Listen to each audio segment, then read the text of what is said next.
ಏನೇ ದೇವಸ್ಥಾನಕ್ಕೆ ಹೋದವಳು ಏನು ಪ್ರಸಾದ ಗಿಸಾದ ಕೊಡಲ್ವಾ? ಲಕ್ಷ್ಮಿ, ಅರೆ ಯಾಕೆ ಲಕ್ಷ್ಮಿ, ನೀನು ಹೋಗಿ ದೇವಸ್ಥಾನಕ್ಕೆ ತಾನೇ? ದೇವಸ್ಥಾನಕ್ಕೆ ಹೋದ್ಮೇಲೆ ನಮ್ಮ ಕಷ್ಟನೆಲ್ಲ ಭಗವಂತನ ಪಾದಕ್ಕೆ ಅರ್ಪಿಸ್ಬಿಟ್ಟು ಮನಸ್ಸನ್ನ ಹಗುರ ಮಾಡ್ಕೊಂಡು ಬರಬೇಕು. ನೀನು ನೋಡಿದ್ರೆ ದೊಡ್ಡ ಭಾರ ಹೊತ್ಕೊಂಡ್ಬಂದಂಗೆ ಬಂದಿದ್ಯಾ, ಏನಾಯ್ತು? ರೀ, ಯಾಕೋ ಇವತ್ತು ಜಾನು ತುಂಬ ನೆನಪಾಗ್ತಿದ್ದಾಳೆ. ಹೋಗಿ ಇಷ್ಟು ದಿನ ಆಯ್ತಲ್ಲ ಲಕ್ಷ್ಮಿ,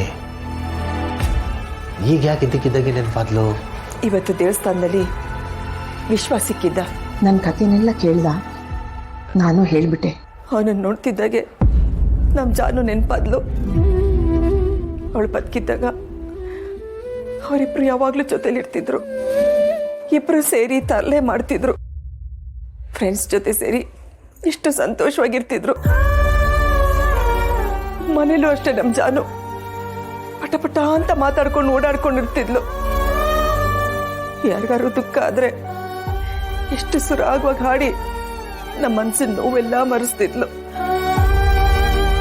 ಇವತ್ತು ಜಾನು ಬದುಕಿದಿದ್ರೆ ಅವಳಿಗೊಂದು ಮಗು ಇರ್ತಿತ್ತು. ಮೊಮ್ಮಗನೋ ಮೊಮ್ಮಗಳು, ಅದನ್ನ ನೋಡಕ್ಕೆ ನಾವು ಅವ್ರ ಮನೆಗೆ ಹೋಗ್ತಿದ್ವಿ. ಆ ಮಗುನ ಎತ್ತಿ ಮುದ್ದಾಡ್ತಿದ್ವಿ. ಅದ್ಯಾವುದೋ ಆಗೋಕ್ ಮುಂಚೆನೆ ಆ ದೇವ್ರು ನಮ್ಮ ಜಾನುನ ಕರ್ಕೊಂಡ್ಬಿಟ್ಟ.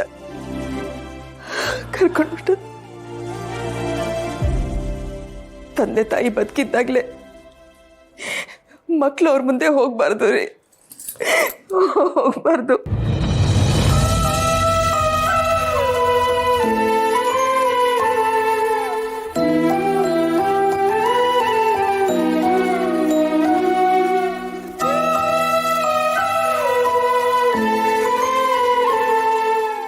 ಪುತ್ರ ಶೋಕಂ ನಿರಂತರಂ ಅಂತಾರೆ, ಆದರೆ ಪುತ್ರಿ ಶೋಕನೂ ನಿರಂತರನೇ. ಅನುಭವಿಸಿದವ್ರಿಗೆ ಗೊತ್ತು. ನಮ್ಮ ಕೈಲಿ ಏನು ತಡೆಯೋಕ್ಕಾಗತ್ತೆ? ಬದುಕು ಯಾವ ಕಡೆಗೆ ದಮ್ಮುತ್ತೋ ಆ ಕಡೆಗೆ ಹೋಗ್ತಿರ್ಬೇಕಷ್ಟೆ. ಹಾಗೆ ಅಲ್ವೇನ್ರಿ ಬದುಕ್ತಾ ಇರೋದು. ಆದ್ರೂ ನಮಗೆ ಯಾಕೆ ಇಷ್ಟೊಂದು ಕಷ್ಟ?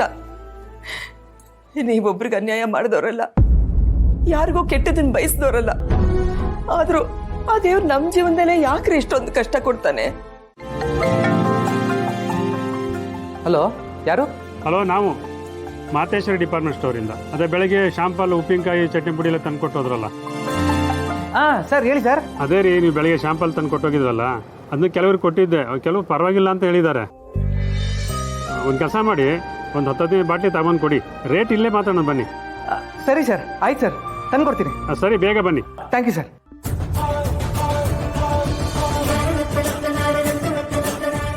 ಹಲೋ, ಹೇಳಿ ಸರ್. ಸರಿ ಸರ್, ತರ್ತೀನಿ ಸರ್. ಹಲೋ, ಹೇಳಿ ಸರ್. ಸರಿ ಸರ್, ಆಯಿತು, ತಂದುಕೊಡ್ತೀನಿ ಸರ್. Thank you. ಹೇಳಿ ಸರ್. ಸರಿ ಸರ್, ತರ್ತೀನಿ ಸರ್. Thank you.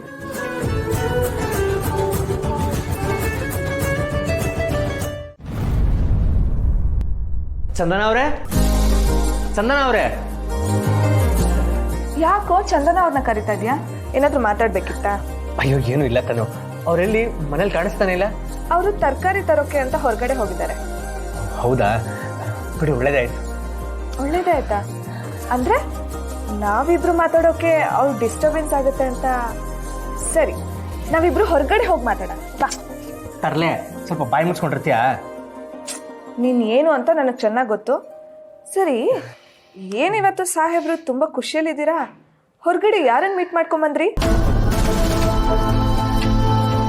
ತನು, ಇವತ್ತು ನಾನು ನಮ್ಮ ಮತ್ತೆ ಮೀಟ್ ಮಾಡ್ಕೊಂಡು ಬಂದೆ ತನು. ಹಾ? ಯಾವತ್ತೆ ಕಣೋ? ಸುಮ್ಮನೆ ನನ್ನ ಹತ್ರ ಬೂಡೆ ಬಿಡ್ತಿದ್ಯಾ? ಅಯ್ಯೋ, ಯಾವ ಬಿಲ್ಡೇನು ಬಿಡ್ತಲ್ಲ ತನು.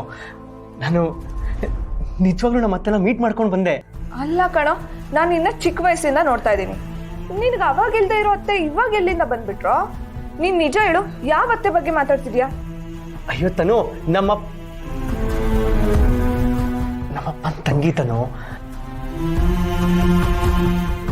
ನಮ್ಮಪ್ಪನ ತಂಗಿ ಅಂದ್ರೆ ನನಗೆ ಅತ್ತೆ ಆಗ್ಬೇಕಲ್ವಾ, ನಾನು ಅವ್ರನ್ನೇ ಮೀಟ್ ಮಾಡ್ಕೊಂಡು ಬಂದಿದ್ದು.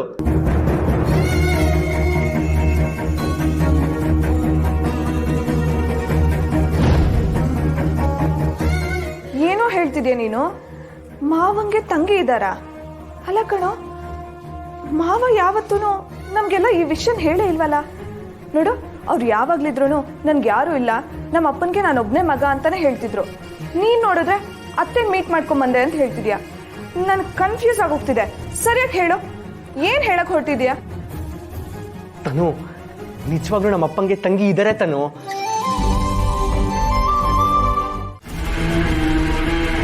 ಅವ್ರನ್ನ ಈ ಮನೆಗೆ ಕರ್ಕೊಂಡು ಬರ್ತೀನಿ ತಾತ.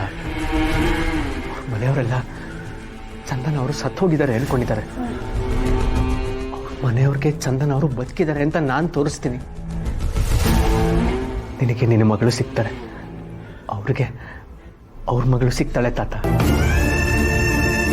ಲಕ್ಷ್ಮೀನ ಮನೆ ಕರ್ಕೊಂಬರೋದೇನೋ ಸರಿ, ಆದರೆ ನಿಮ್ಮಪ್ಪ ಒಪ್ಪಬೇಕಲ್ಲ ಕಣು. ಬೇರೆ ನಿಮ್ಮ ಶ್ರೀಮತಿಯವ್ರ ಕಡೆ ಯಾರಾದ್ರು ಇದ್ದಾರಾ? ಇಲ್ಲ ಶಾಸ್ತ್ರವೇ, ನನಗೂ ಆ ಥರದವ್ರು ಯಾರೂ ಇಲ್ಲ.